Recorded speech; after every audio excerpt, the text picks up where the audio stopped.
இந்த நாளிலும் கூட நம்ம வெளிப்படுத்தின விசேஷம் 3:8 இந்த மாதத்தில் கர்த்தர் நம்ம கொடுத்த வாக்குத்தத்தம்.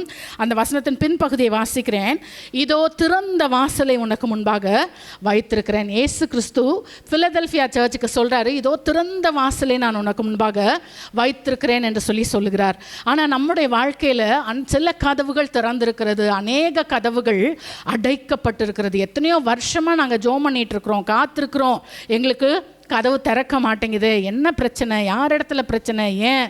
ஸோ கதவு திறந்திருக்கிறதா, மூடி இருக்கிறதா, திறக்க வேண்டியவைகளை எப்படி திறக்கிறது, அதை திறக்கக்கூடியது யார், ஏன் அடைச்சிருக்கு, சில கதவுகளை நாமே அடைக்க வேண்டும். ஸோ இந்த காரியங்களை குறித்து இந்த நாளில் தேவன் நம்மோடு கூட பேசுவாராக. திறந்த வாசலை நமக்கு முன்பாக வைத்திருக்கிறேன் என்று சொல்லுகிறார். யார் அதை சொல்லுகிறது யார்? 3ஆம் வசனத்தில், அதே அதிகாரம் 3ஆம் வசனத்தில் பார்க்கிறோம், தாவீதின் திறவுகோலை உடையவரும் ஒருவரும் பூட்டக்கூடாதபடிக்கு திறக்கிறவரும் ஒருவரும் திறக்கக்கூடாதபடிக்கு பூட்டுகிறவரும் ஆகிய கர்த்தர் சொல்லுகிறார். அதாவது இந்த வானத்துக்கும் பூமிக்கும் சகல அதிகாரத்தையும் பெற்றிருக்கிற நம்முடைய தேவாதி தேவன் இயேசு கிறிஸ்து அதை சொல்லுகிறார். எல்லாவற்றையும் திறக்கக்கூடிய திறவுகோல், சாவியை யார்கிட்ட இருக்கு? அவர்கிட்ட தான் இருக்குது. அந்த தேவன் அதை சொல்லுகிறார். அவர் எப்படிப்பட்ட தேவன்? ஏசாயா 45:4 வெண்கல கதவுகளை உடைக்கக்கூடியவர், இருப்பு தாழ்பால்களை முறிக்கக்கூடியவர், அந்தகாரத்தில் இருக்கிறதான பொக்கிஷங்களையும் ஒளிப்பிடத்தில் இருக்கிறதான புதையல்களையும் நமக்கு கொடுக்க முடியும் அவரால். அவர் அப்படிப்பட்ட சர்வ வல்லமையுள்ள தேவன். அவர் அப்படி செய்ய முடியும்.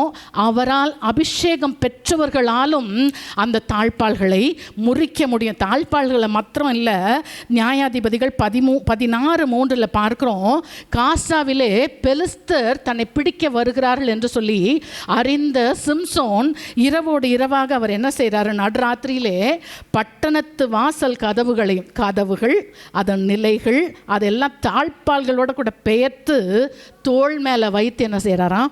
மலையின் மேல் ஏறுகிறார். அருமையானவர்களே, அவர் லிட்ரலாக அங்கே கதவுகளை பெயர்த்து அவர் ஏற்றுட்டு போய் மலையின் மேலே ஏறினார். நம்மளாலையும் அதை ஸ்பிரிச்சுவலாக செய்ய முடியும். அருமையானவர்களே, பழைய ஏற்பாட்டு காலத்தில் உள்ளது எல்லாமே நமக்கு இந்த புதிய ஏற்பாட்டு காலத்தில் ஆவிக்குரிய வாழ்க்கைக்கு நிழலாட்டமாக இருக்கிறது என்று சொல்லி நம்ம பார்க்கிறோம். ஸோ அதை தேவனால் அபிஷேகம் பண்ணப்பட்டவர்களாலும் அந்த கதவுகளை திறக்கவும் உடைக்கவும் முடியும். அருமையானவர்களே, பழைய ஏற்பாட்டு காலத்தில் ஆசாரிப்பு கூடத்திலும் சாலமோன் கட்டின தேவாலயங்களிலும் என்ன செய்ய முடியும்?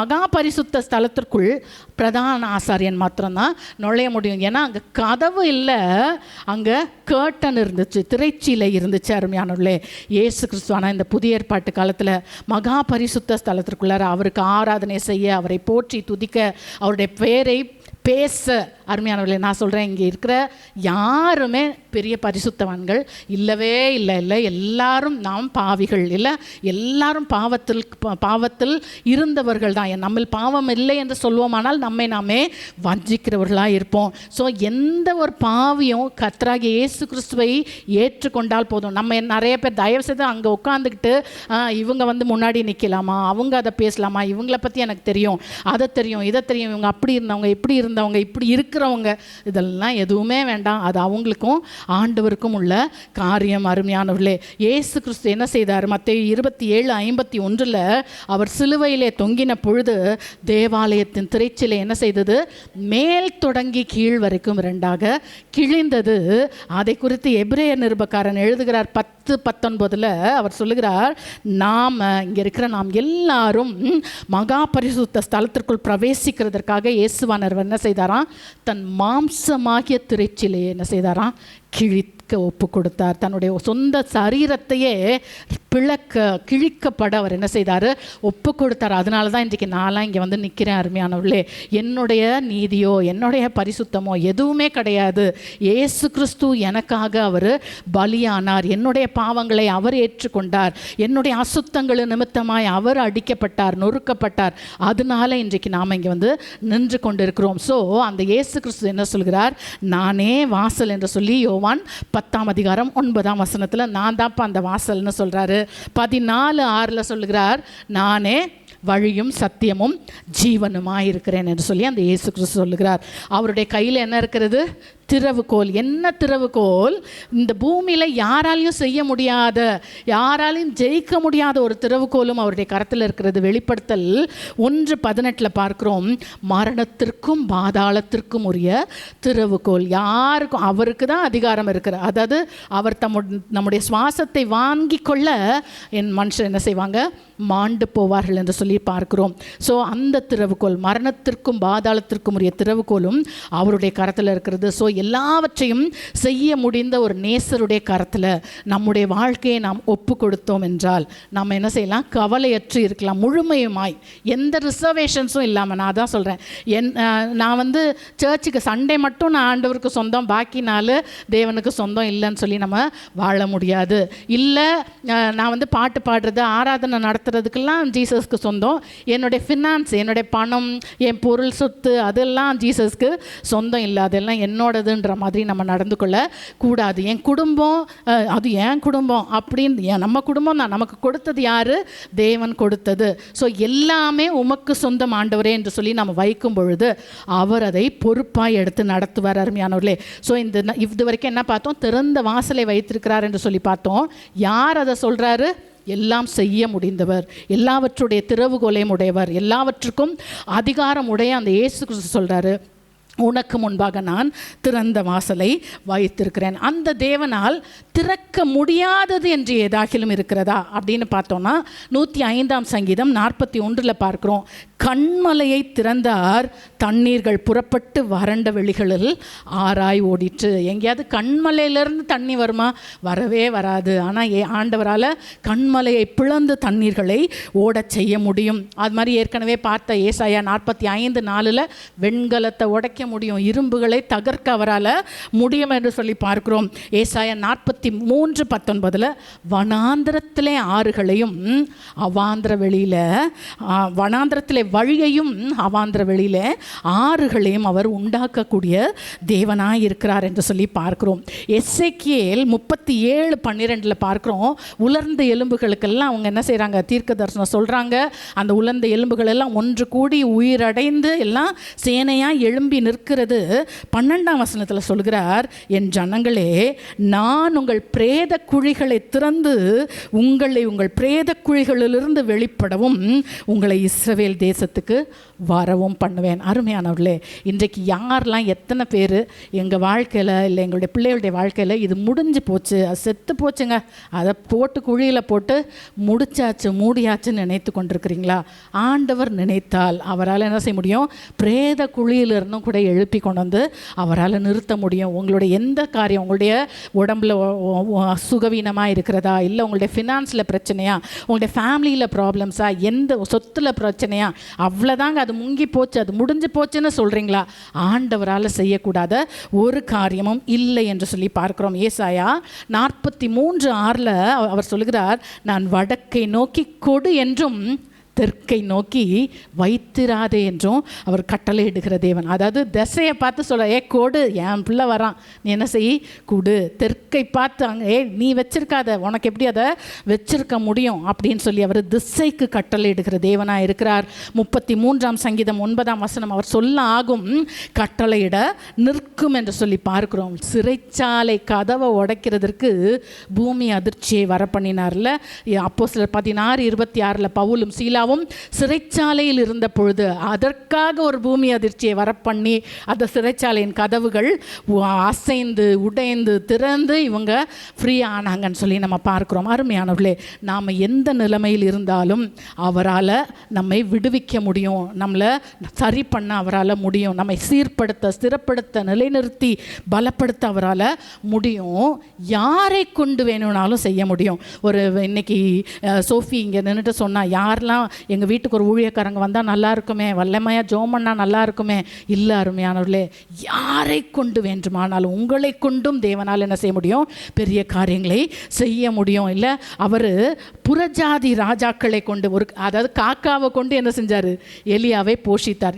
எங்கேயாவது காக்கா சாப்பாடு கொண்டு வந்து கொடுத்து பார்த்துருக்கோமா? இருக்கிறத தான் என்ன செய்யும்? தூக்கிட்டு போகும். ஆனால் காகத்தை கொண்டு எலியாவை போஷித்த தேவன்.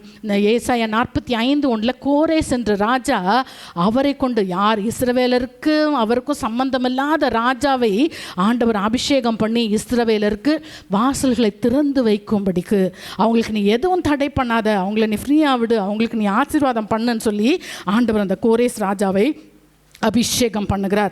நெகேமியா 2ஆம் அதிகாரத்தில் இவங்களே அங்கே அடிமையாக இருக்கிறாங்க. அந்த இடத்துல இருக்கிற அர்த்தசஷ்டா ராஜாவை வைத்து தேவாலயம் கட்டுகிறதற்கு தேவையான பொருட்களை கொடுக்கிற தேவனாய், இல்லை அவர் அந்த எருசலேமின் மதில்கள் அந்த அலங்கத்தை கட்டுகிறதற்கு தேவையான பொருட்களை கொடுத்து போயிட்டு வாங்க, அதெல்லாம் செஞ்சுட்டு வாங்கன்னு சொல்லி அனுப்புகிற தேவனாய் இருக்கிறார். இன்றைக்கு எத்தனை பேர் எங்களுக்கு செய்கிறதற்கு யாரும் இல்லை, எங்களுக்கு உதவி செய்ய யாரும் இல்லை, நாங்கள் யார்கிட்ட போய் இந்த கஷ்டத்தை வெளியே சொல்லவே முடியலையே, என்ன பண்ணுறது, ஒரு நாள் ஜெபம் பண்ணுவாங்க, 10 நாள் ஜெபம் பண்ணுவாங்க, இது மோசமாக போய்கொண்டே இருக்கிறதே, நாங்கள் என்ன செய்கிறதுன்னு சொல்லி திகைத்து நிற்கிறீர்களா? தேவனால் செய்ய முடியாத ஒரு காரியமும் இல்லை என்று சொல்லி நம்ம பார்க்கிறோம். தேவனால் திறக்க முடியாதது, அவரால் முடியாதது என்று எதுவுமே இல்லை என்று சொல்லி நம்ம பார்க்கிறோம். அடுத்து முக்கியமாக ஒன்று, எதற்காக தேவன் நம்முடைய கதவுகளை திறக்க வேண்டும்? ஆண்டவர் நம்மளை ஆசீர்வதிக்கணும், கதவை திறக்கணும். எதுக்காக திறக்கணும் அப்படின்னா, முதல் காரியம் அவருக்காக பணியாற்ற. அதாவது 1 நாளாகமம் 29ஆம் அதிகாரம் 23ஆம் வசனம், 29, 23 சாலமோன் தன் தகப்பனாகிய தாவீதின் ஸ்தானத்திலே கர்த்தருடைய சிங்காசனத்தில் வீற்றிருந்து பாக்கியசாலியாக இருந்தான். சாலமோனுடைய சிங்காசனம், நம்ம நினைக்கிறோம் ஒரு ராஜா என்ன செய்கிறாருங்க, ஆட்சி செஞ்சிட்ருக்கிறாரு. ஆனால் வேதம் கிளியராக இருக்குது, அவர் யாரோட சிங்காசனத்தில்? கர்த்தருடைய சிங்காசனத்தில், அதாவது காடோட த்ரோனில் அவர் உட்கார்ந்துருக்கிறார். அருமையான தேவனுடைய பிள்ளைகளே, உங்களை நம்பி ஆண்டவர் ஒரு குடும்பத்தை கொடுத்துருக்கிறாரா? அது அவங்களோட பிள்ளை. யாரோட பிள்ளை? அது தேவனுடைய பிள்ளை. அந்த பிள்ளைங்களை உங்களை நம்பி ஹஸ்பண்டாவோ ஒய்ஃபாவோ பிள்ளைங்களாவோ பெற்றோராகவோ ஆண்டவர் உங்களுக்கு கொடுத்துருக்கிறாரா? அது மாதிரி வேலை ஸ்தலங்களிலே ஆண்டவர் உங்களுக்கு ஒரு பொசிஷன் கொடுத்துருக்கிறாரா?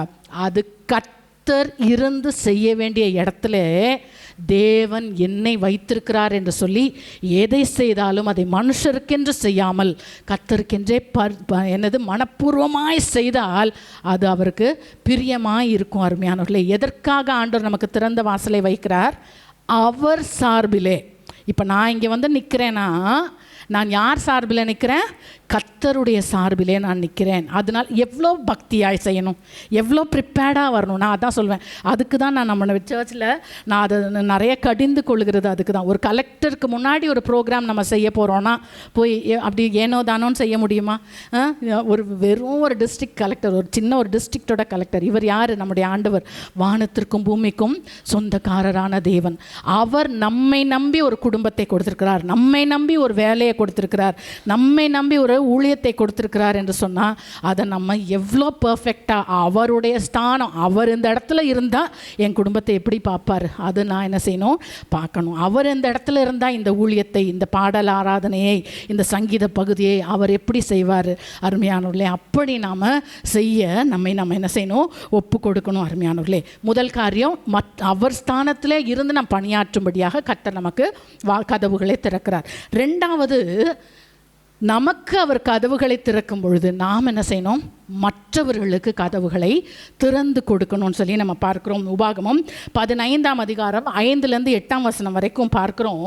உன் தேவனாகிய கர்த்தர் உனக்கு கொடுக்கும் தேசத்தில் உன்னை என்ன செய்வாரா? மென்மேலும் ஆசீர்வதிப்பார், உன்னை கடன் கொடுக்க வைப்பார், நீ கடன் வாங்க மாட்ட, உன்னை ஜாதிகளை ஆளச் செய்வார், அவங்க உன்னை ஆள மாட்டாங்க. இதெல்லாம் சொல்லிட்டு சொல்கிறார், உன் வாசலில் இருக்கிற எளியவனுக்கு உன் இருதயத்தை கடினமாக்காத, உன் கையை மூடாதே, உன் கையை தாராளமாய் திறந்து அவங்களை என்ன செய்யணும்? நம்ம ஆசீர்வதிக்கணும். எதற்காக தேவன் நமக்கு கதவுகளை திறக்கிறார்? நாம பிறருக்கு கதவுகளை திறக்கும்படிக்கு. ஆண்டவர் எனக்கு ஒரு சந்தர்ப்பத்தை கொடுக்கிறார் என்றால் நாம் என்ன செய்யணும்? மற்றவர்களுக்கு நம்முடைய வாழ்க்கையின் மூலமாக, நான் அது எப்போவுமே சொல்வேன், நம்ம வீட்டுக்கு 4 பேர் வேலைக்கு வராங்களா, அவங்களுக்கு நாம் ஆசீர்வாதமாய் இருக்கணும். அருமையானவர்களே, ஸோ அப்படி நாம் மற்றவர்களுக்கு ஆசீர்வாதமாக இருக்கும்படிக்கு கர்த்தர் நமக்கு வாசல்களை திறக்கிறார். யோபு அதை சொல்கிறார் பாருங்களேன். யோபு 31:32 நான் நல்லா இருந்தப்போ பரதேசி வீதியில் என்ன செய்ததில்ல, தங்குனதில்லை. எங்கள் ஊருக்கு புதுசாக வர நபர் வீதியில் நான் தங்க விட்டதில்ல, வழிப்போக்கனுக்கு என் வாசல்களை திறந்து கொடுத்தேன்னு சொல்லி யோபு சொல்லுகிறார். குணசாலியான ஸ்திரீயை குறித்து நீதிமொழிகள் 31:20 நம்ம பார்க்கிறோம். சிறுமையானவர்களுக்கு தன் கையை திறந்து ஏழைகளுக்கு தன் கரங்களை நீட்டுகிறாள் என்று சொல்லி நம்ம பார்க்கிறோம். அருமையானவர்களே, ஸோ தேவன் நம்மை ஆசீர்வதிப்பது எதற்கு? நாம் பிறருக்கு கரங்களை திறந்து கொடுக்கும்படிக்கு. ஸோ யூதர்களுடைய சக்ஸஸுடைய ஒரு முக்கியமான ஒரு சீக்ரெட்னு சொல்லி அவங்களுடைய ரபி சொல்லுகிறார், நாங்கள் அந்தந்த வேலையை அந்தந்த தொழிலாளிக்கு கொடுப்போம். இன்றைக்கி நாம் எல்லோரும் எப்படி பழக்கிட்டோம், அதுலேயும் அமெரிக்காவிலலாம் எங்கள் பிள்ளைங்க அங்கே இருக்காங்க, எல்லாமே அவங்க தான் செஞ்சுக்கணும். வீடு கட்டிக்கணும்னா அவங்க தான் கட்டிக்கணும், ப்ளம்பிங் வேலை பார்க்கணுன்னா அவங்க தான் பண்ணிக்கணும், எலக்ட்ரிக்கல் ஒர்க் பண்ணணுன்னா அவங்க தான் பண்ணிக்கணும், எல்லாமே அவங்க தான் பண்ணிக்கணும். ஆனால் நமக்கு ஆண்டவர் அதுக்குன்னு ஸ்கில்டு பீப்புளாக அங்கங்கே வச்சுருக்கிறார் இல்லை. யூதர்களுடைய சீக்ரெட்ஸ் அப்படி தான். அந்த சாட்டர்டே சண்டே அவங்களுக்கு ரெஸ்ட் எடுக்கிறாங்க, கர்த்தரை தொழுது கொள்ள போகிறாங்க, வாரத்தில் 5 நாளும் வேலை பார்க்குறாங்க. பாக்கி நாள் என்ன செய்கிறாங்கன்னா அந்தந்த வேலை, வீட்டில் என்னென்ன வேலை இருக்கோ அதை அந்தந்த ஆள். இப்போ கார் கழுவணுமா, கார் கழுவுறவங்கள்ட்ட என்ன செய்வாங்க, அப்போ என்ன ஆகும், அப்போது என் ஊரில் என் காசை நான் போய் ஒரு கார் கழுவுறவனு கொடுக்குறேன்னா என் ஊரில் இருக்க அந்த கார் கழுவுற கம்பெனிக்காரன் அவனும் என்ன செய்கிறான், ஆசீர்வதிக்கப்படுறான். ஒரு வயல் வைக்கிறவன், வயல் இருக்குது, அவங்கக்கிட்ட போய் நான் பொருளை வாங்கும்போது அவங்க என்ன செய்கிறாங்க, ஆசீர்வதிக்கப்படுறாங்க. ஒரு ப்ளம்பரை கூப்பிட்டு நான் என் வீட்டில் வேலை வாங்கும்போது அவங்க ஆசீர்வதிக்க, ஐயோ இவ்வளோ காசு கொடுக்குறதா, தயவு செய்து கர்த்தர் நம்மை ஆசீர்வதிக்கும் பொழுது கரங்களை தாராளமாய் திறந்து நாம் மற்றவர்களை ஆசீர்வதிக்க, அதற்காக தான் கர்த்தர் நமக்கு வாசல்களை திறந்து கொடுக்கிறார் என்று சொல்லி பார்க்கிறோம். சரி, ஆண்டவர் திறக்கிற வாசல்களை, ஆண்டவர் நம்மளுக்கு ஆப்பர்ச்சுனிட்டிஸ் கொடுக்கும் பொழுது அதை நம்ம யூஸ் பண்ணலன்னா, அதை நம்ம உபயோகப்படுத்தலைன்னா என்ன ஆகும்? நெகேமியா 9ஆம் அதிகாரம் 35 37 வரைக்கும் நெகேமியா சொல்கிறாரு, ஆண்டவரே நீங்கள் ஜனங்களை ராஜ்யத்தில் கொடுத்து அவங்களுக்கு பெரிய தயை நீங்கள் கொடுத்தீங்க, அவங்களுக்கு முன்பாக இந்த தேசத்தை நீங்கள் பெருசாக விசாலமாக நீங்கள் திறந்து வச்சுருந்தீங்க, ஆனால் அந்த ஜனங்க என்ன செய்யலை, உங்களுக்கு ஊழியம் செய்யலை, தங்களுடைய துர்குணத்தை விட்டு திரும்பவும் இல்லை. என்ன செய்யலை, நீங்கள் எல்லாம் செஞ்சீங்க, ஆசீர்வதிச்சிங்க, அவங்கள நீங்கள் நல்லா பிளெஸ்டாக வச்சுருந்தீங்க, ஆனால் அவங்க 2 விஷயம் செய்யலை. என்ன செய்யலை, உங்களுக்கு ஊழியம் செய்யலை, தங்களுடைய பாவத்தை விட்டு அவங்க திரும்பலை. அதனால என்ன ஆகுமா, 36 37 பார்க்க 35 அதனால இன்றைய தினம் நாங்கள் என்ன செய்கிறோம், அடிமைகளாக இருக்கிறோம்.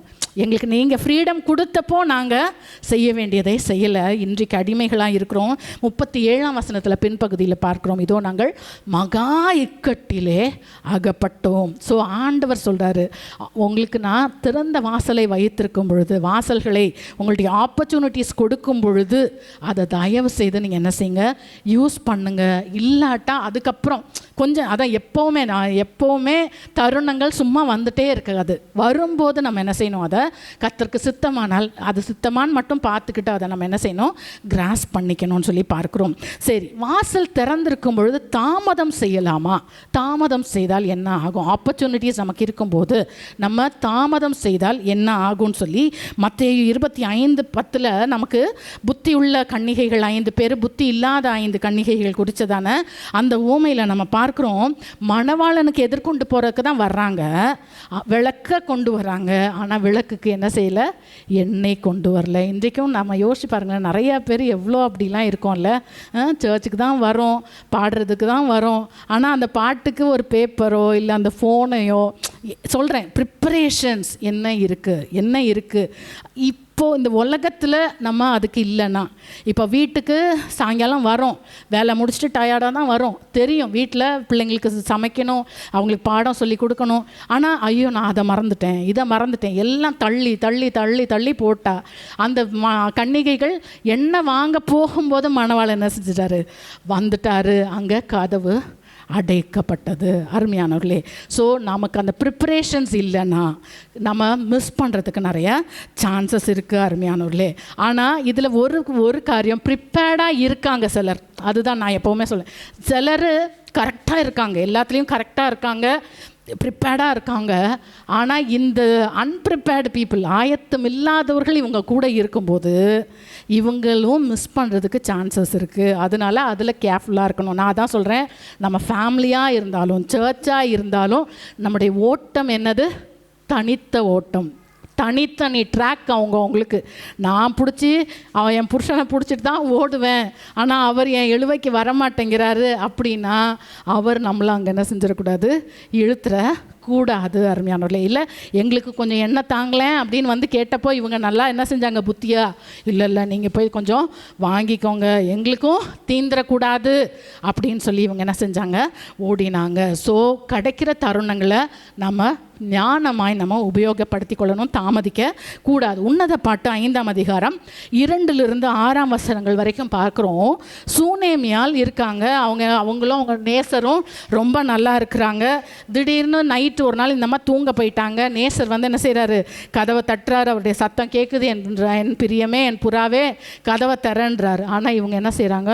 இப்போ வந்து எத்தனை பேர், நிறையா, அதுவும் முக்கியமாக லேடிஸ் கேளுங்க, எத்தனை பேர் இவ்வளோ நேரம் என்ன தான் பண்ணீங்க? இப்போ தான் வந்து நான் என்ன ட்ரெஸ்ஸை மாற்றினேன், இப்போ தான் நான் குளித்து க்ளீனாக இருக்கேன், இப்போ போய் அதை பண்ணு இதை பண்ணு, நான் இப்போலாம் பண்ண முடியாது. ஆண்டவர் என்ன செஞ்சிருவார்? போயிட்டார். அப்புறம் இவங்களுக்கா தோணிடுச்சு, ஐயோ என் நேசர், நெஞ்சு பொங்கி பாசம் பொங்கி எந்திரிச்சு வந்து கதவை திறந்தா நேசரை காணோம். தேடினேன், என்ன ஆகலை? காணலை. அருமையானவர்களே, ஸோ தாமதிக்காங்க. உங்களுக்கு கிடைக்கிற அந்த சான்சஸ், இது எல்லாமே நம்ம வளர்கிறவங்க தான். சின்ன பிள்ளைங்களுக்கு நாங்கள் சொல்லி கொடுக்குறோம். ஏன்னா நாங்கள்லாமும் அப்படி இருந்தவங்க தான், அப்படிலாம் முரட்டாட்டம் பண்ணி வந்தவங்க தான். ஸோ இன்றைக்கு ஆனால் எங்களுக்கு தெரியும், இல்லை நாட்கள் ரொம்பவும் குறுகி இருக்குது. எது எப்போ என்ன ஒன்றுமே தெரியாது. அன்னன்னைக்கு கர்த்தர் நமக்கு கொடுத்துருக்கிற ஜீவனுக்காகவும் ஃபேமிலிக்காகவும் எல்லா நன்மைகளுக்காகவும் நம்ம தேவனை துதித்து கொண்டு முன்னேறுகிற நாட்களிலே நாம் இருக்கிறோம். அருமையானவர்களே, ஸோ தயவு செய்து என் டைமுக்கு தான் நான் செய்வேன்னு இருந்துச்சுன்னா அப்புறம் மிஸ் பண்ணுறதுக்கு நிறையா சான்சஸ் இருக்குது. ஸோ நம்ம கேர்ஃபுல்லாக இருக்கணும். அருமையானவர்களே, அடுத்து அதே நேரம் நம்ம தாமதிக்காமல் ஃபாஸ்ட்டாக செய்தோன்னா கண்டிப்பாக நாம் சுதந்திரிப்போம். கர்த்தர் சொல்லிட்டாரு அப்படின்னு தெரியும் பொழுது, காரியங்கள் கரெக்டாக கைகூடி வருதுன்னு தெரியும் பொழுது நம்ம அதை கரெக்டாக செஞ்சிட்டோன்னா நம்ம கண்டிப்பாக அதை கான்குயர் பண்ணுவோம். 2 ராஜாக்கள் 9ஆம் அதிகாரம் 1-13 வரைக்கும் பார்க்குறோம். அங்கே எலிசா தீர்க்கதரிசி ஒரு தீர்க்கதரிசி புத்திரன், அதாவது ஒரு ஸ்டூடெண்ட், ஒரு ப்ராஃபெட்டிக்கல் காலேஜில் இருக்கிற ஒரு ஸ்டூடெண்ட்டை கூப்பிட்டு சொல்கிறாரு, தைல குப்பியை கையில் கொடுத்து நீ போ, அங்கே எகுன்றவர் அங்கே சேனாதிபதியாக இருக்கிறாரு, அவர் அங்கே ஆலோசனை பண்ணிட்டு இருப்பார், நீ போய் அவரை தனியாக ரூமுக்கு கூட்டிகிட்டு போய் அவரை இஸ்ரவேலின் மேலே நீ ராஜாவாய் அபிஷேகம் பண்ணிட்டு உடனே நீ என்ன செஞ்சிரு, கதவை அடைச்சிட்டு நீ ஓடி வந்துருன்னு சொல்கிறார். அதே மாதிரி இவர் போகிறாரு. அங்கே அவங்கெல்லாம் பேசிட்டு அங்கே ஒரு டிஸ்கஷன் நடந்துட்டுருக்கு. இவர் போன உடனே இங்கே வா, உனக்கு தனியாக நான் சொல்ல வேண்டிய விஷயம் இருக்குன்னு ரூமுக்கு கூட்டிகிட்டு போகிறாரு. போய் அங்கே அதே மாதிரி இஸ்ரவேலுக்கு ராஜாவாய் அபிஷேகம் பண்ணிட்டு திரும்பி பார்க்காம கதவை அடைச்சிட்டு ஓடியே போயிடுறார். ஆனால் இந்த தீர்க்கதரிசியின் புத்திரனை குறித்து கூட இருந்த ஃப்ரெண்ட்ஸ், அந்த ஏகுவோட ஃப்ரெண்ட்ஸ் என்ன கேட்குறாங்க, ஏய் அந்த பைத்தியக்காரன் என்னடா சொல்லிட்டு போனான், என்னமோ வந்தான் உன்னை ரூமுக்கு கூட்டிகிட்டு போனான், என்னமோ சொன்னான், ஓடியே போயிட்டான், அவன் என்ன லூஸா? அருமையானவர்களே, கர்த்தருடைய சித்தத்தை அப்படியே சொன்ன வார்த்தையை நம்ம வேகமாக கேட்டு செய்யும் பொழுது நம்மளை பார்த்தா அப்படி தான் என்ன இருக்கும், பைத்தியக்காரங்களை போல தான் இருக்கும். ஆனால் அந்த ஏகு அப்பொழுதே அன்றைக்கே அவர் ராஜாவாய் அங்கே இஸ்ரவேலில் அறிவிக்கப்பட்டதை நம்ம பார்க்குறோம். ஸோ நமக்கு கிடைக்கிற அந்த சந்தர்ப்பங்களை தாமதிக்காமல் நம்ம பிடித்து கொள்ளும்போது அது நமக்கு ஆசீர்வாதமாய் முடியும் என்று சொல்லி நம்ம பார்க்குறோம். அடுத்ததாக பார்க்கிறோம், திறந்த கதவு அப்படின்னா அருமையானவர்களே நல்லா கவனிங்க. இந்த உலகத்தில் தேவையில்லாத ராங் டோர்ஸ், நமக்கு தேவையற்ற தவறான கதவுகள் எப்பொழுதும் திறந்திருக்கிறது. வாலிப பிள்ளைங்க நல்லா கவனிங்க. தேவையற்ற கதவுகள் நமக்கு இந்த உலகத்தில் என்னெல்லாம் வேண்டாமோ அதெல்லாம் என்ன செய்யுது, நல்ல தாராளமாக திறந்திருக்கு. யோபு 26:6 அவருக்கு முன்பாக பாதாளம் வெளியாய் திறந்திருக்கிறது, நரகம் என்ன செய்கிறது, மூடப்படாமல் இருக்கிறது. ஸோ பாதாளம் திறந்திருக்கு, நரகத்துக்கு மூடியே இல்லையா. ஏசாயா 5:14 பாதாளம் தன்னை விரிவாக்கி தன் வாயை ஆவென்று மட்டில்லாமல் திறந்தது. ஸோ இந்த உலகத்தில் பிசாசோடைய கதவுகள், அதாவது அதுவும் அவனோட ஃபாலோவர்ஸாக இருக்கிறவங்கள பற்றி அவனுக்கு பிரச்சனையே இல்லை.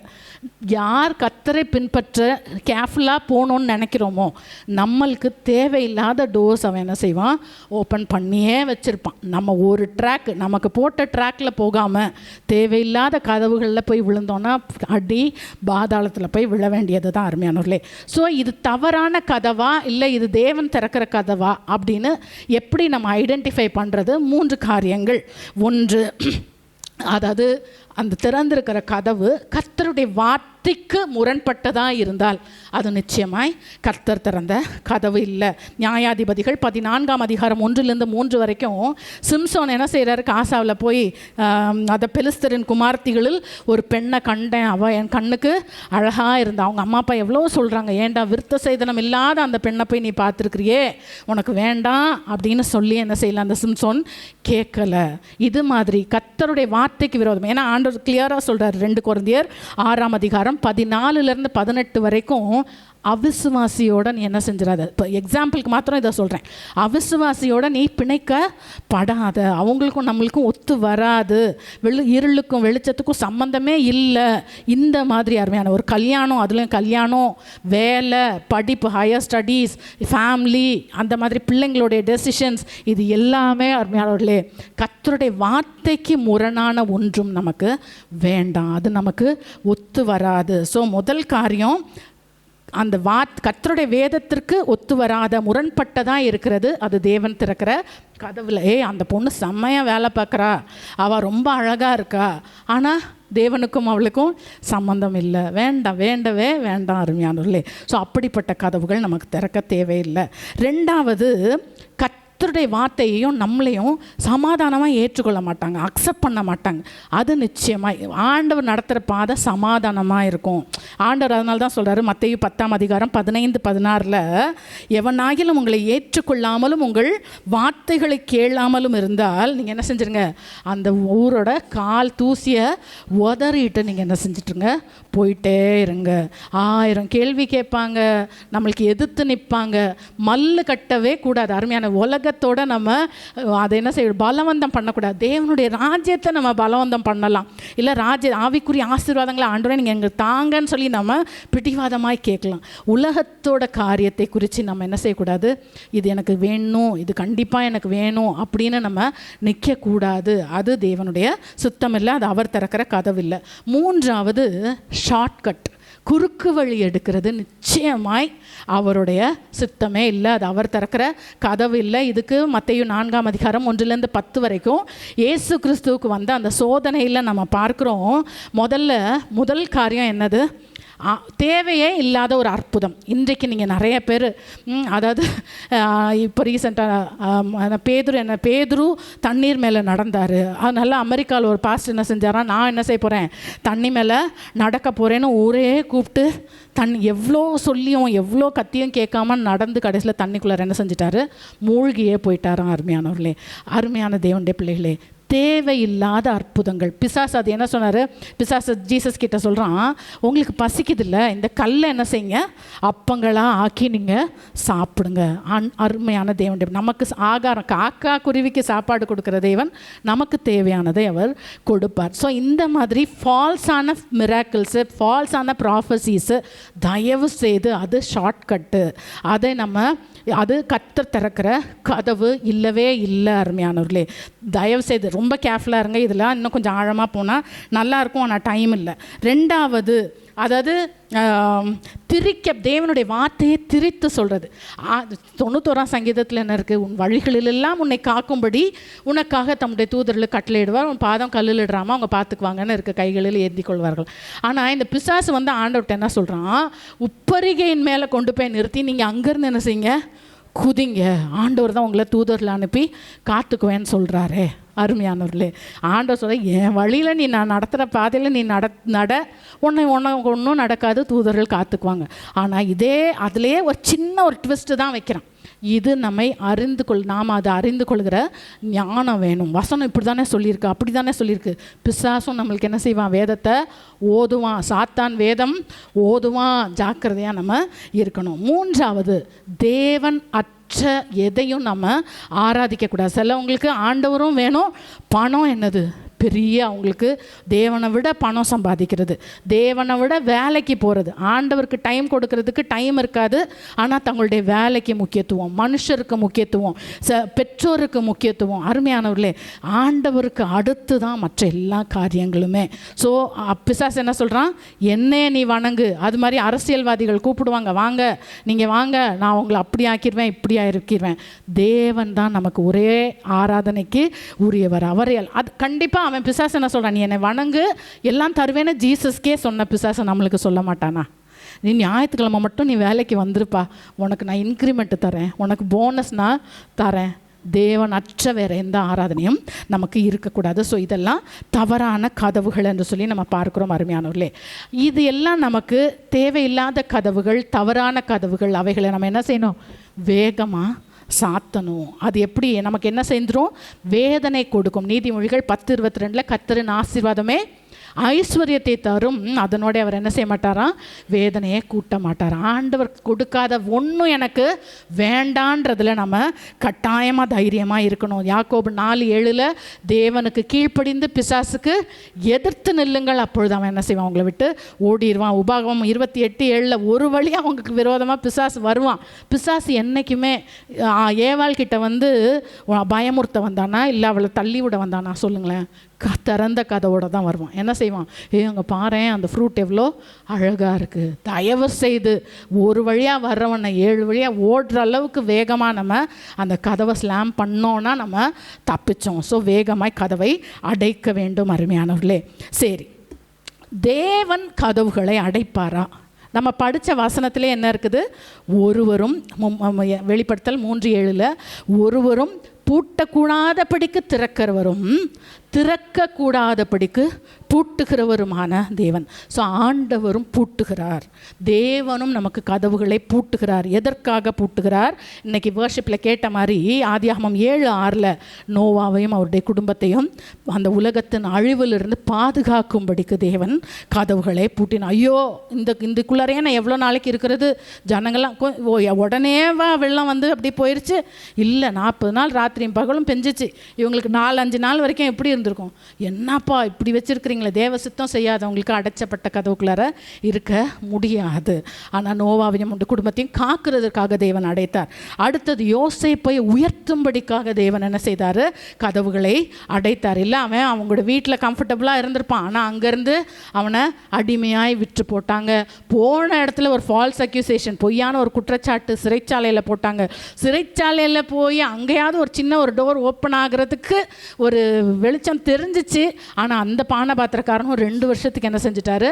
மறந்தே போயிட்டாரு. ஆனால் இது எல்லாம் நல்லதுக்கு. அந்த பானபாத்திரக்காரன் போன அன்னைக்கே போய் ராஜா கிட்ட போய், பார்வோன் கிட்ட போய், ஐயோ அங்கே ஒருத்தன் பாவமே செய்யலை, அவன் என் சொப்பனத்தெல்லாம் சொன்னான்னு சொல்லியிருந்தா ஒருவேளை ராஜா அவனை விடுவித்திருப்பார். அதோடு அவ்வளோதான். எங்கே போயிருப்பான்னு தெரியாது யோசிப்பு. ஆனால் ஏற்ற நேரம் அந்த 2 வருஷம் வெயிட் பண்ணதுனால இம்மீடியட்டாக எனக்கு ஒரு சொப்பனம் வந்துருச்சுடா, எனக்கு ஆள் வேணும்னு கேட்டவுடனே பானபாத்திரக்காரன் சொல்கிறாரு, அவசரமாய் வேதம் அப்படி தான் சொல்லுது, உடனே சடுதியாய் அவனை ட்ரெஸ்ஸை மாற்றுறாங்க, ஷேவ் பண்ணுறாங்க, குளிப்பாட்டுறாங்க, வாடா வந்து ராஜா கிட்ட வான்னு சொல்லி ராஜாவுக்கு அடுத்த பொசிஷனில் கொண்டு வந்தார். அருமையானவர்களே, ஸோ கர்த்தர் அடைக்கிற கதவுகள் நன்மைக்கு அவருடைய டைமில் அவர் அதை திறப்பார். எத்தனை பேர் சொல்ல முடியும் இன்றைக்கி? தைரியமாக சொல்லுங்களேன், ஆண்டவரே என் வாழ்க்கையில் நீங்கள் அடைத்திருக்கிற கதவு நல்லதுக்கு, தீமையை நன்மையாக மாற்றுகிற தேவன் அவர். மூன்றாவது, அவர் எதற்காக கதவை அடைக்கிறார்? நமக்கு இரட்டிப்பான நன்மைகளை கொடுக்கும்படிக்கு. யோபுடைய வாழ்க்கையில் பாருங்களேன், எல்லாத்தையும் இழந்தார், பத்தாததுக்கு உடம்புலையும் வியாதி, ஒன்றும் பண்ண முடியலை. ஆனால் யோபுடைய முன்னிருந்த எல்லாவற்றை பார்க்கிலும் அவருக்கு என்ன செஞ்சார்? ஆண்டவர் இரட்டிப்பாய் கொடுத்தார். ஸோ அதை நம்ம அப்படி தான் விட்டு கொடுக்கணும். நான்காவதாக எதற்காக அவர் கதவுகளை அடைக்கிறார்? தேவன் நோக்கம் நம்மில் நிறைவேற்றும்படியாக. 2 கொரிந்தியர் 12:7 அங்கே பவுல் என்ன செய்கிறாரு? என் சரீரத்தில் ஒரு வியாதி, என்னால் முடியல, எனக்கு அது கஷ்டமாக இருக்குது. ஆனால் ஆண்டவர் சொல்கிறாரு, என்னுடைய அப்போஸ்தலர் என் சீஷர்களுக்கு கூட வெளிப்படுத்தாத அநேக ரகசியங்களை நான் உனக்கு வெளிப்படுத்தியிருக்கேன். அதனால நீ உன்னை மேன்மை பாராட்டி உனக்கு பெருமை வந்து நீ விழுந்து போகாத படிக்கு இந்த சரீரத்தில் நான் உனக்கு கொடுக்குற முள் உன்னை குட்டும் சாத்தானுடைய தூதனாக இருக்கிறது. சில நேரங்களில் எனக்கு என்ன ஏன் இப்படி எனக்கு புரியவே இல்லையா? யோசிச்சு பாருங்களேன். டிஜிஎஸ் தினகரன் அங்கிளை பற்றி நான் சொல்ல முடியும். அவர் ஊருக்கெல்லாம் ஜெபம் பண்ணார். அவருக்கு அவ்வளோ எல்லாம் ஜெபம் பண்ணவங்களுக்கு எல்லாம் சுகம் கிடச்சிச்சு. அவ்வளோ பெரிய பெரிய அற்புதங்கள் நடந்துச்சு. ஆனால் அவருடைய சரீரத்தில் கிட்னி ப்ராப்ளம். அவருக்கு கிட்னி டிரான்ஸ்பிளான்ட் பண்ண வேண்டிய சிச்சுவேஷன் வந்துச்சு. போய் அவர் அமெரிக்காலேயோ எங்கேயோ போய் டிரான்ஸ்பிளான்ட் பண்ணிட்டு வந்து தான் அவர் உயிரோடு இருந்தார். ஆனால் அவரை குறித்து பேசின பாஸ்டர்ஸோட மெசேஜெல்லாம் நான் கேட்டிருக்கேன். இவர் என்ன ஊருக்கெல்லாம் பண்ணுறாரு, இவருக்கு ஒரு கிட்னி பண்ண முடியலையா? சில காரியங்கள் நமக்கு பதில் தெரியாது, புரியாது. இப்போது மோகன் சி லாசரஸ் பிரதரை பாருங்களேன். ஊருக்கெல்லாம் ஜெபம் பண்ணுறாரு, அவங்களுக்கெல்லாம் பிள்ளை கிடைக்கிது. ஆனால் அவருக்கு என்ன இல்லை, பிள்ளை இல்லை. அந்த சீக்ரெட் அவருக்கும் ஆண்டவருக்கும் தான் தெரியும். அவருக்கு அந்த நிந்தையை சுமந்து கொண்டு அவர் என்ன செய்கிறார்? ஊழியம் செய்து கொண்டு இருக்கிறார். ஸோ இதுக்கெல்லாம் நமக்கு ஆன்சர்ஸ் இல்லை. தேவ நோக்கம் அவங்களுக்கும் தேவனுக்கும் தெரிந்தால் போதும், அவங்களால சக்ஸஸ்ஃபுல்லாக அதை ஏற்றுக்கொண்டு அவங்களால முன்னேற முடியும். ஐந்தாவதாக தேவன் கதவுகளை அடைக்கிறதுக்கு காரணம் தேவ சித்தம். அப்படி தான் அப்படின்னா அதில் நம்ம போயாகணும். இயேசு கிறிஸ்துவுக்கே அன்ஆன்சர்ட் ப்ரேயர்ஸ் இருந்துச்சுல்ல. மத்தேயு 26:39 பிதாவே இந்த பாத்திரம் என்னை விட்டு நீங்கள் கூடுமானால் நீங்கட்டும், ஆயினும் என்னுடைய சித்தத்தின்படி அல்ல உம்முடைய சித்தத்தின்படி ஆக கடவுது. ஸோ இயேசு கிறிஸ்து அந்த பாதையின் வழியாக தான் போகணுன்னு பிதா வச்சிருக்கும் பொழுது நம்ம என்ன செய்ய முடியாது? ஒன்றுமே செய்ய முடியாது அருமையானவர்களே. ஸோ எதற்காக தேவன் கதவுகளை அடைக்கிறார்? 5 காரியம் பார்த்தோம். நம்மை காப்பதற்காக, நம்மை உயர்த்துவதற்காக, நமக்கு இரட்டிப்பான நன்மைகளை கொடுப்பதற்காக, தேவ நோக்கத்தை நம்முடைய வாழ்க்கையில் நிறைவேற்றுவதற்காக, தேவ சித்தத்தை நம்முடைய வாழ்க்கையில் செயல்படுத்துவதற்காக. சரி, தேவன் கதவுகளை அடைக்கும் பொழுது நாம் என்ன செய்யணும்? நான் என்ன செய்வேன் என்னுடைய வாழ்க்கையில் அப்படின்னா, எனக்கு புரியல ஆண்டவரே, எனக்கு தெரியல. ஒன்றே ஒன்று எனக்கு தெரியும், என்ன? நீர் நல்லவரும் நன்மை செய்கிறவரும், தீமை உம்மிடத்தில் இல்லை. நீர் தீமையினால் மனுஷனை சோதிக்கிறது இல்லை. அவரிடத்திலே அன்பு கூறுகிறவர்களுக்கு சகலமும் நன்மைக்கு ஏதுவாய் செய்கிற தேவன். ஸோ நான் என்ன செய்கிறேன்? சரண்டர் பண்ணுறேன், தயவு செய்து. ஸோ ஆண்டவர் கதவுகளை அடைக்கும் பொழுது எனக்கு தெரியும், நான் எப்பவும் சொல்கிறது இதுதான், நீங்கள் நல்லவர் நன்மை செய்கிறவர், அவ்வளோதான் எனக்கு தெரியும் ஆண்டவரே. And I surrender my life, என் வாழ்க்கையை நான் கொடுக்குறேன்.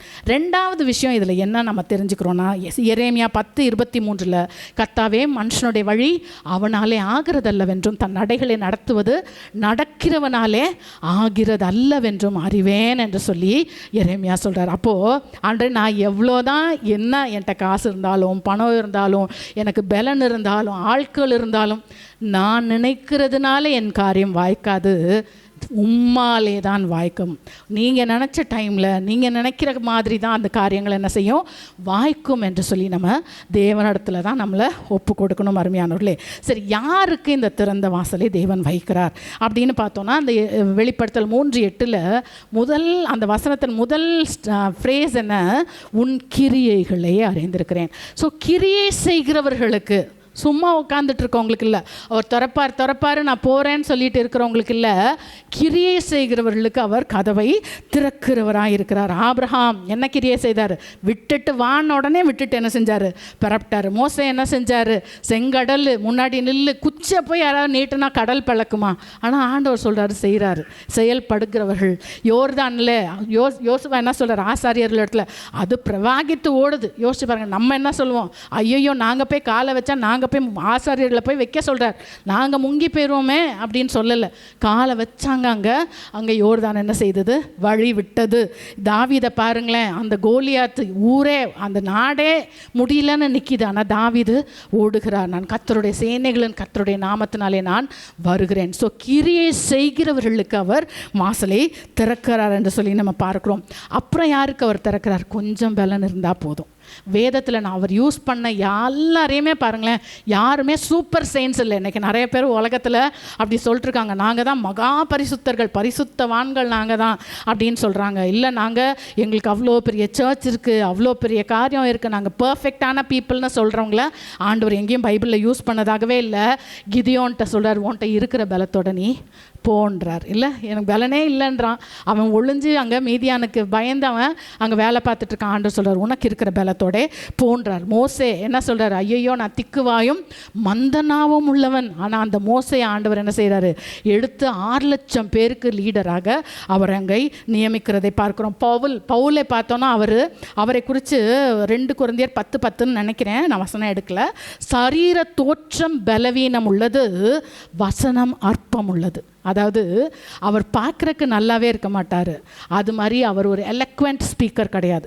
அதாவது பேச்சு திறமை உள்ளவர், நல்லா எழுதக்கூடியவர், அவருக்கு பேச்சு வராது. ஆனால் அந்த பவுலை குறித்து கொண்டு ஆண்டவர் சீஷர்களால் செய்ய முடியாத அநேக காரியங்கள். ஸோ ஆண்டவர் சொல்ல, உனக்கு இருக்கிற பலன் போதும். ஐயோ, எனக்கு ஞானம் இல்லையே, எனக்கு அறிவு இல்லையே, எனக்கு சுகம் இல்லையே, எனக்கு பலன் இல்லையேன்னு சொல்லிட்டு இருக்கிறியா? கொஞ்சம் பலன் இருந்தால் உனக்கு போதும். எபிரேயர் 11ஆம் அதிகாரத்தில் பாருங்களேன், ஒரு லிஸ்ட் ஆஃப் ஹீரோஸ், இல்லை விசுவாச வீரர்களுடைய பெரிய லிஸ்ட்டே இருக்குது. ஆபேல், ஏனோக்கு, நோவா, ஆபிரகாம், சாராள், ஈசாக்கு, யாக்கோபு, யோசேப்பு, மோசே, ராகாப், எல்லா லிஸ்ட்டும் இருக்குது. அவங்கள குறித்து 33, 34 வசனத்தில் பார்க்குறோம். அவங்க விசுவாசத்தினால என்ன செஞ்சாங்களாம்? ராஜ்யங்களை ஜெயிச்சாங்க, அக்னியை அவித்தாங்க, பட்டிய கருக்குகளுக்கு தப்பினாங்க.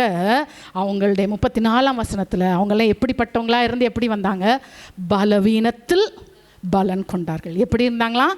பலவீன். அருமையான தேவனுடைய, நீங்கள் அவைலபிளாக இருந்தால் போதும். ஆண்டவரே, எனக்கு டைம் இல்லை ஆண்டவரே, எனக்கு முடியல ஆண்டவரே, எனக்கு சிச்சுவேஷன்ஸ் முடியல, எனக்கு இருக்கிற என்னோட குடும்ப பாரத்தையே என்னால் சுமக்க முடியல, அங்கேயே எனக்கு நல்ல பேர் இல்லை, அங்கேயே யாரும் என்னை புரிஞ்சிக்கல, ஆனால் என்னோட இருக்கிற பலத்தோட நான் வருகிறேன் என்று சொன்னால் போதும், அவைலபிளாக இருந்தால் போதும், அவருக்கு உண்மையாக இருந்தால் போதும், அவர் நம்மளை யூஸ் பண்ணுவார். அருமையானவர்களே, கொஞ்சம் பலன் இருந்தும் அவருடைய நாமத்தை என்ன செய்யலையா? அவங்கள மறுதளிக்கலையாம். அருமையானவர்களே, யார்? யோபு. எல்லாம் போச்சு. நானும் அதுதான் நான் சொல்கிறேன். நான் என்ன சொல்கிறேன்? தேவனுடைய பிள்ளைகள் முழுவதுமாய் தேவனை சார்ந்து வாழுகிறவர்களுக்கு வெட்கங்கிறது இல்லை. எனக்கு நான் வெட்கப்பட வேண்டிய, எனக்கு இது ஒரு ஃபெயிலியர் ஆயிடுச்சு, எனக்கு ஷேமாக இருக்குது, நான் எப்படி உலகத்தை ஃபேஸ் பண்ணுவேன்? நான் என்ன கேட்குறேன்? நான் ஒரு காரியத்தை நல்லா செய்யும்போது நான் என்ன செய்கிறேன்?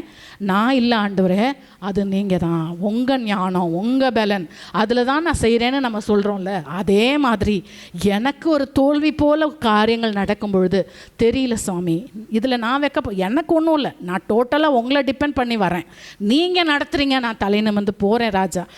என்னை பார்க்குறவங்க உங்களை தான் பார்க்குறாங்கன்னு பர்ஃபெக்டாக அவரை டிபெண்ட் பண்ணி வாழ்ந்தோன்னா நம்ம என்ன செய்ய தேவையில்லை? வெட்கப்பட அவசியம் இல்லை. இதெல்லாம் ஆண்டவர் பார்ப்பார். அருமையானவர்களே, அது மாதிரி அந்த தானியேலுடைய 3 ஃப்ரெண்ட்ஸ் அவங்க என்ன செஞ்சாங்க? தேவங்களை விடுவித்தாலும் விடுவியாமல் போனாலும் நாங்கள் வேறு யாரையும் என்ன செய்ய மாட்டோம்?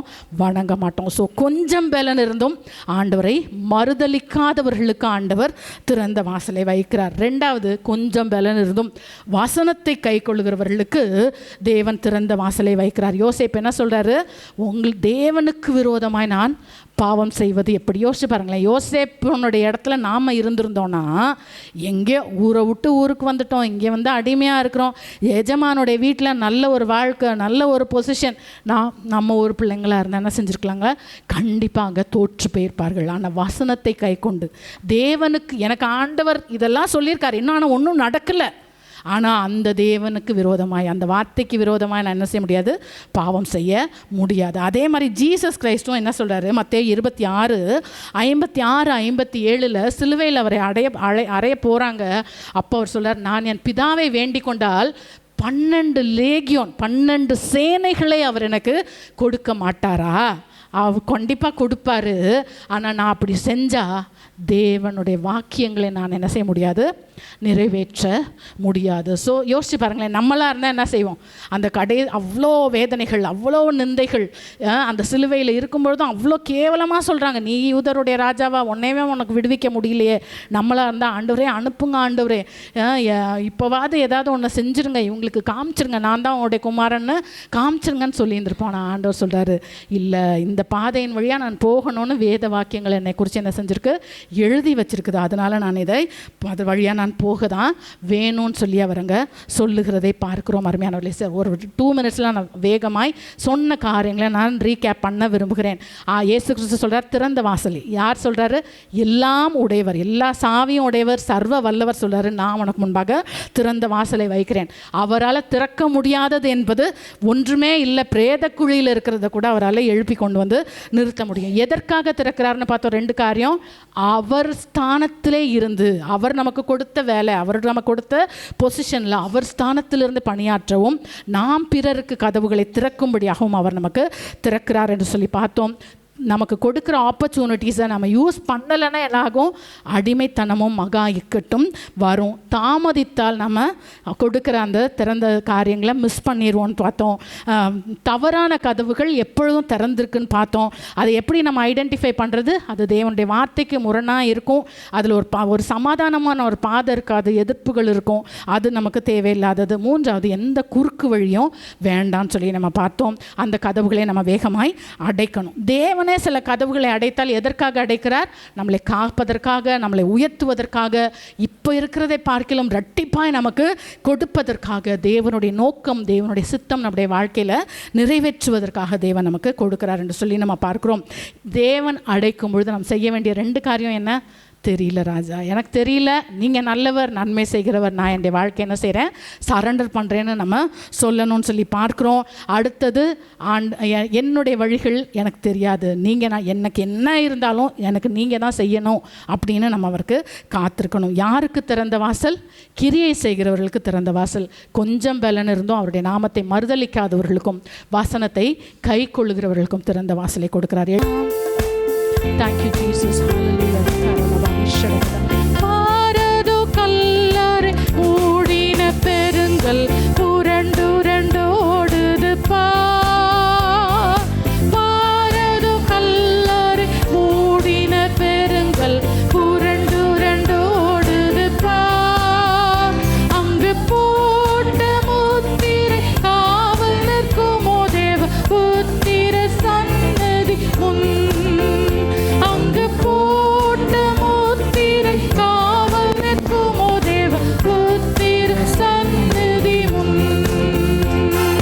கீதம் கீதம் ஜெய ஜெய கீதம் கை கொட்டி பாடிடுவோம்.